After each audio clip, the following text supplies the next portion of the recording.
नमस्कार दोस्तों, journey with अखिल में आपका हार्दिक स्वागत है। DSSB की हमारी मैथ्स की जो क्लासेस चल रही हैं उसमें हमारी आज क्लास नंबर 8 है और जिसमें हम लोग अब रेंज पर आ गए हैं। डोमेन हमने जो है सारे फंक्शंस का लगभग लगभग कवर कर लिया है।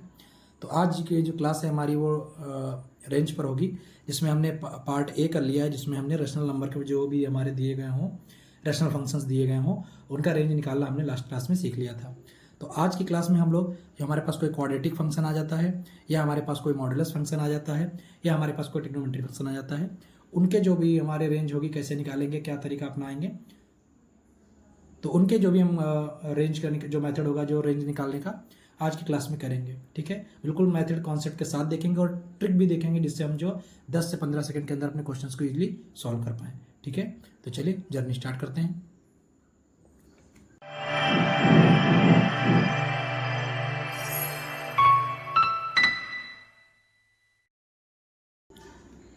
तो पहला क्वेश्चन है, यानी रेंज यानी y की वैल्यू निकालनी है। तो हम इस इक्वेशन को y इक्वल टू क्या मान लेंगे, जो दिया हुआ है x square plus x plus 1 दिया हुआ है। इसको हम क्या करेंगे, x में सारा कन्वर्ट कर लेंगे, यानी सब एक साइड कर लीजिए तो हो जाएगा एक्स स्क्वायर प्लस एक्स, ठीक है, प्लस का 1 और माइनस का y इक्वल टू 0। ठीक है, अब अगर हम बात करें तो हमारी एक्स स्क्वायर में क्या बन गई, क्वाड्रेटिक इक्वेशन बन गई। यहाँ से देखिए तो a की वैल्यू क्या है, 1 है, b की वैल्यू क्या करें, b की वैल्यू भी हमारी क्या है, 1 है, और c की वैल्यू क्या है, 1 माइनस वाई है।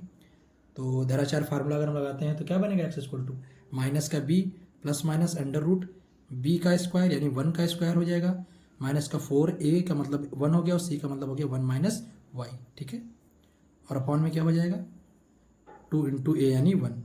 तो यहाँ से जो हमारी x की वैल्यू आ जाएगी वो हो जाएगी माइनस का 1 plus minus under root 1 minus, ये हो गया आपका 4, 1 माइनस वाई, और अपॉन में क्या हो गया 2। ठीक है, ये हमारा x आ गया। अब उसके बाद हम जानते हैं कि रूट के अंदर हमारी जो भी वैल्यू होती है उसको हम क्या करना पड़ता है, ग्रेटर देन इक्वल टू 0। तो यहाँ से हमारा जो 1 माइनस 4 वाई आया, 1 माइनस वाई सॉरी, इसको हम लोग क्या कर देंगे, ग्रेटर इक्वल टू 0 कर देंगे।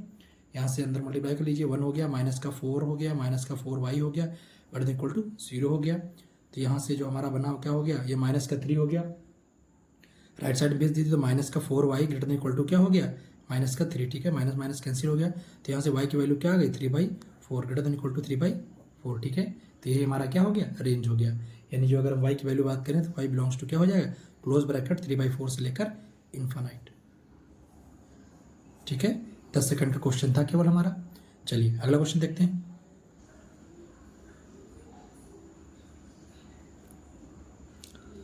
तो अगला क्वेश्चन भी 10 से 15 सेकंड का ही है। अगर हमें मॉडुलस की प्रॉपर्टी आती है, यानी जब हमने डोमेन किया था मॉडुलस ऑफ फंक्शन का, मॉडुलस फंक्शन का जब हमने डोमेन किया था तो वहाँ पर हमने इसकी बेसिक प्रॉपर्टी देखी थी। वही बेसिक प्रॉपर्टी अगर आपको पता है तो ये क्वेश्चन हमारा 5 से 10 सेकंड का ही है। सबसे पहले हम इसको क्या मान लेंगे, y, तो y इक्वल टू क्या हो जाएगा, mod x minus 1 upon mod x minus 2। ठीक है, अब यहाँ पर क्या करिए, आप इसको क्रॉस मल्टीप्लाई कर लीजिए और सॉल्व कर लीजिए। क्रॉस मल्टीप्लाई करेंगे तो हो जाएगा y मॉड x माइनस का 2y, और ये आपका हो जाएगा मॉड x, और ये हो जाएगा माइनस का 1। ठीक है, तो यहाँ से इसको इधर लेकर आकर मॉड x एक तरफ करके मॉड x को कॉमन ले लीजिए। तो यहाँ से मॉड x अगर हम ले लेंगे, इधर ले आएंगे तो ये हो जाएगा y मॉड x, और ये इधर आएगा तो माइनस का मॉड x हो जाएगा, और ये उधर भेज दीजिए तो माइनस का 1 और माइनस का 2y हो गया। ठीक है, तो यहाँ से अगर हम मॉड x की बात करें, मॉड x में कॉमन ले लें तो ये क्या बनेगा, y माइनस 1। ठीक है, और राइट साइड में क्या हो जाएगा आपका, ये हो जाएगा आपका माइनस का 1 माइनस का 2y।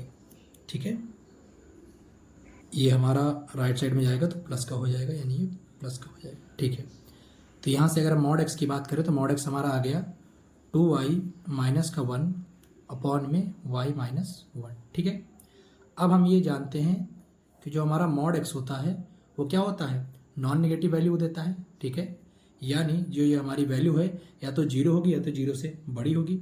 यानी हम इसको लिख सकते हैं 2y minus 1 upon y minus 1 greater than equal to 0। ठीक है, कहाँ से, क्योंकि हम जानते हैं since mod x greater than equal to always greater than equal to 0 होता है। ठीक है, दूसरी बात यहाँ पर आपको दिख रहा है कि जो हमारा y है वो क्या नहीं होना चाहिए, 1 भी नहीं होना चाहिए। ठीक है,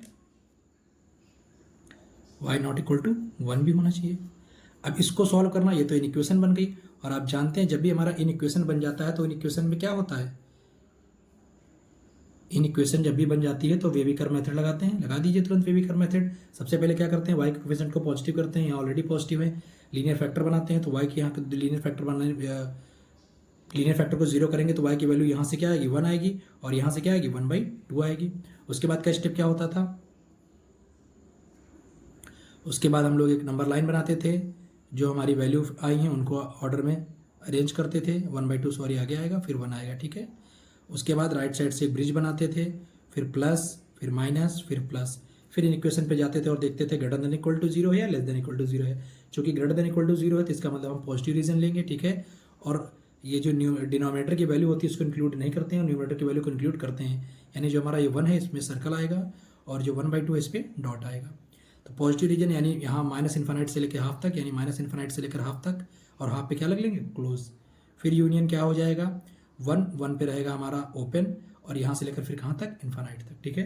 तो ये वैल्यू हमारी किसकी आ गई y की, और ये हमारा रेंज हो गया, ठीक है।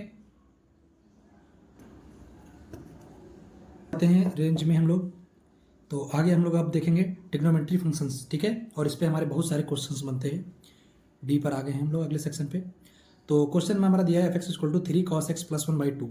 तो जब भी हमारा कोई ऐसा फंक्शन दिया जाए, ट्रिग्नोमेट्री फंक्शन यूज़ हुआ हो उसमें, तो सबसे पहले जो हमारा फंक्शन यूज़ हुआ है cos x यूज़ हुआ है उसकी हमें बेसिक प्रॉपर्टी पता होनी चाहिए। जैसे हमें रेंज निकालना है और यहाँ पर हमें cos x दिख रहा है, तो हमें ये पहले पता होना चाहिए cos x का रेंज क्या होता है, डोमेन क्या होता है, ठीक है। बेसिक प्रॉपर्टी है, हर चीज़ की हमें पता होनी चाहिए। जैसे हम थोड़ा सा दो किलो की बात कर लेते हैं, जैसे एक y = sin x और y = cos x, ठीक है। इन दोनों की बात कर लेते हैं। आपने दोनों का ग्राफ भी देखा होगा, ठीक है। इसका ग्राफ कुछ ऐसे बनता है और इसका जो है 1 से स्टार्ट होकर जाता है। तो दोनों ग्राफ में आपको क्या दिख रहा है कि जो x की वैल्यू है वो माइनस इन्फानाइट से लेकर प्लस इन्फानाइट तक पूरी है, ठीक है। तो अगर हम बात करते हैं डोमेन की, तो साइन x के लिए भी डोमेन हमारा पूरा रियल नंबर होता है और cos x के लिए भी हमारा पूरा जो डोमेन है वो रियल नंबर होता है। अब बात करते हैं रेंज की, तो इसकी अपर वैल्यू क्या होती है, ये रेंज मतलब y की वैल्यू, तो ये +1 होता है और नीचे -1 होता है। सेम इसमें भी यही होता है, ऊपर वैल्यू जो हमारी अपर वैल्यू है वो 1 होती है और लोअर वैल्यू जो है मिनिमम वैल्यू -1 होती है। तो अगर हम रेंज की बात करें तो साइन x का भी रेंज हमारा जो होता है वो -1 से 1 तक होता है और cos x का भी हमारा जो रेंज होता है वो -1 से 1 तक होता है, ठीक है। तीसरी बात करते हैं पीरियड की, तो पीरियड भी दोनों का सेम होता है, इसका भी पीरियड 2π होता है और इसका भी पीरियड 2π होता है, ठीक। एक और बात इंपॉर्टेंट जान लेते हैं कि वैल्यू कहाँ कहाँ पर जीरो होती है, यानी अगर हमारा साइन x 0 है तो x की वैल्यू कहाँ कहाँ पर होगा, वो होगा x की वैल्यू जहाँ पर हमारा साइन x 0 होगा। तो देखिए 0 पर 0 है, उसके बाद हमारा पाई पर 0 है, फिर 2π पर 0 है, इधर -π भी 0 है, यानी हमारा जो cos x है वो जो साइन x है वो x = nπ पर वो क्या होगा 0 होगा, ठीक है। n किसको बिलोंग करता है, इंटीजर को।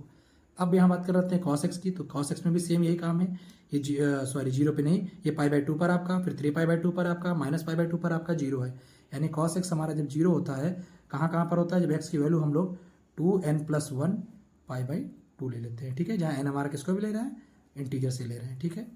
तो ये बेसिक बातें थी जो हमें पता होनी चाहिए, ठीक है। और उसके बाद हम इस क्वेश्चन पे आ जाएंगे। तो जब भी इस तरह का क्वेश्चन मिले, जब भी हमारे फंक्शन के साथ में कुछ मल्टीप्लाई में डिवाइड में दिया हो, तो सबसे पहले आप उस फंक्शन को उठा लीजिए और उसकी रेंज से स्टार्ट करिए, ठीक है। और उस फिर जो आपका पूरा फंक्शन दिया है उसको बनाते हुए चले जाइए। जैसे सबसे पहले अगर हम बात करें तो हम जानते हैं कि जो हमारा cos x होता है इसकी रेंज क्या होती है, -1 से लेकर 1 तक होती है। इसके बाद हम क्या करेंगे, हमें दिख रहा है कि 3 भी है तो मल्टीप्लाई कर दीजिए, तो -3 <= 3 cos x <= और ये हो गया 3, ठीक है। अब इसके बाद हमें क्या दिख रहा है, +1 भी है, ऐड कर दीजिए तो ये हो जाएगा -3 + 1 <= 3 cos x <= 3 + 1, तो ये आपका हो गया -2 <= 3 cos x और ये हो गया आपका 4, ठीक है। अब क्या रह गया, +1 कर चुके हैं, अच्छा सॉरी +1 यहाँ पर, ये आपका +1 रहेगा, ठीक है। अब क्या करना है हमें, ये 2 से डिवाइड भी करना है, तो 2 से डिवाइड भी कर दीजिए, ये 1/2 से मल्टीप्लाई कहेंगे कर दीजिए, तो यहाँ पर हो जाएगा आपका -1 <= 3 cos x +1 और अपॉन में 2 <= 2, ठीक है। तो यही हमारा क्या है, y है। तो जो हमारा y हो गया वो रेंज हो गया, वो कहाँ से कहाँ तक आ गया, -1 से लेकर 2 तक, ठीक है। तो जब भी इस तरह के क्वेश्चन हमको दिखें तो सबसे पहला हमारा काम क्या होगा, हमें उस फंक्शन को पहचानना है, उसके डोमेन रेंज पे काम करना है। फिलहाल रेंज तो हम अगर निकाल रहे हैं तो रेंज तो हमें पता ही होनी चाहिए, और उसके बाद सिंपल सी हमारी कैलकुलेशन है, ठीक है। एक क्वेश्चन और ऐसा देखते हैं तो और क्लियर हो जाएगा।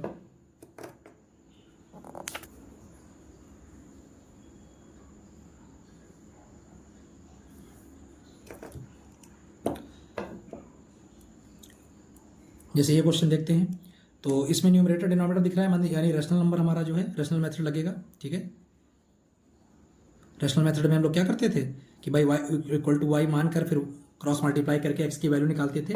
एज इट इज़ यहाँ पर हम निकालेंगे, लेकिन यहाँ पर हम x की ना होकर cos x की वैल्यू निकालेंगे। यानी हम इसको 2 cos x plus 1 upon cos x minus 3 को y मान लेंगे। ठीक है, और उसके बाद क्रॉस मल्टीप्लाई कर देंगे। क्रॉस मल्टीप्लाई करने पर आपका हो जाएगा ये y cos x, फिर ये हो जाएगा माइनस का 3y, और राइट साइड में चल रहा है आपका 2 cos x और प्लस का 1। ठीक है, cos x एक तरफ कर लीजिए, बाकी सब उधर कर लीजिए, तो ये हो जाएगा y cos x। ये लेफ्ट साइड ले आएंगे तो हो जाएगा माइनस का 2 cos x। राइट साइड में 1 है, इसको भी राइट हैंड साइड भेज देंगे तो ये हो जाएगा प्लस का 3y। यहाँ से cos x अगर आपने कॉमन ले लिया तो ये हो जाएगा y minus 2y, y minus 2 sorry, और यहाँ हो जाएगा 1 प्लस 3y। तो यहाँ से हमारा जो cos x है उसकी वैल्यू क्या आ गई, 1 प्लस 3y अपॉन में y माइनस 2। ठीक है, और अब हम जानते हैं, क्या जानते हैं कि जो हमारा cos x होता है उसकी रेंज क्या होती है, तो cos x की रेंज होती है -1 से 1 तक। यानी जो हमारी ये वैल्यू है ये आपका क्या हो गया, 1 plus 3y upon y minus 2। ये कहाँ से हो जाएगा, -1 से 1 तक। और अभी हमारा क्या बन गया, अभी हमारा बन गया इन इक्वेशन। ठीक है, और इन इक्वेशन को हम लोग कैसे सॉल्व करते हैं, वेविकर मेथड से। तो सॉल्व कर लेते हैं, क्योंकि 2 इन इक्वेशन दिख रही हैं तो इसको एक साइड 2 साइड से सॉल्व करेंगे। ठीक है, एक बार -1 लेकर सॉल्व करेंगे और एक बार +1 लेकर। तो पहला -1 ले लेते हैं, तो ये हमारा हो जाएगा -1 less than equal to 1 plus 3y और अपॉन में y माइनस 2। वेविकर बनाने लिए हमारे राइट साइड में क्या होना चाहिए, 0 होना चाहिए। तो सब कुछ एक साइड करके राइट साइड में 0 कर देते हैं। तो 1 प्लस 3y अपॉन में y माइनस 2, ये -1 उधर ले आएंगे तो ये प्लस का 1 हो गया। ठीक है, और ये आपका क्या हो गया, ग्रेटर देन इक्वल टू 0 हो गया ना। देखिए ये -1 उधर चला गया और राइट साइड में क्या हो गया, 0 हो गया। अब इसको क्रॉस मल्टीप्लाई कर लीजिए तो ये आपका हो जाएगा 1 प्लस 3y प्लस ये उधर हो गया y माइनस 2 अपॉन में ये हो गया आपका y minus 2 greater than equal to 0। तो यहाँ से आपका ये बन गया 4y माइनस का 1 और नीचे हो गया y माइनस 2 और ग्रेटर देन इक्वल टू 0। ठीक है, अब क्या करना है, वही जो वेविकर मेथड होता है, सबसे पहले लीनियर फैक्टर को 0 करिए तो यहाँ से y की वैल्यू निकलेगी, यहाँ से 2 निकलेगा और यहाँ से 1/4 निकलेगा। अगला स्टेप क्या होता था, नंबर लाइन पे अरेंज करिए, 1/4 पहले आएगा, फिर उसके बाद आपका 2 आएगा। इसके बाद क्या करते हैं, राइट साइड से ब्रिज बनाते हैं, plus minus plus alternate value देते हैं। उसके बाद हमें ये देखना होता है इन इक्वेशन में ग्रेटर देन है या लेस देन है। तो ग्रेटर देन या लेस देन में यहाँ ग्रेटर देन है, यानी हम पॉजिटिव रीजन लेंगे। तो पॉजिटिव रीजन हमारे पास एक ये वाला है और एक ये वाला है, यानी -∞ से 1/4 तक की वैल्यू और 2 से लेकर ∞ तक की वैल्यू। अब चूंकि 2 डिनोमिनेटर में है तो इसको इंक्लूड नहीं करेंगे, तो यानी यहाँ पर सर्कल आएगा, 1/4 को हम इंक्लूड कर लेंगे क्योंकि इक्वल लगा हुआ है। तो यहाँ से हमारी जो y की वैल्यू आई वो क्या आ गई, -∞ से लेकर 1/4 तक, 1/4 को इंक्लूड करेंगे, यूनियन 2 से लेकर ∞ तक। ये हमारा पहले से y निकल आया। ठीक है, अब दूसरा वाला जो इक्वेशन सॉल्व करेंगे यानी लेस देन 1 को, इसको भी यहीं पे सॉल्व कर लेते हैं।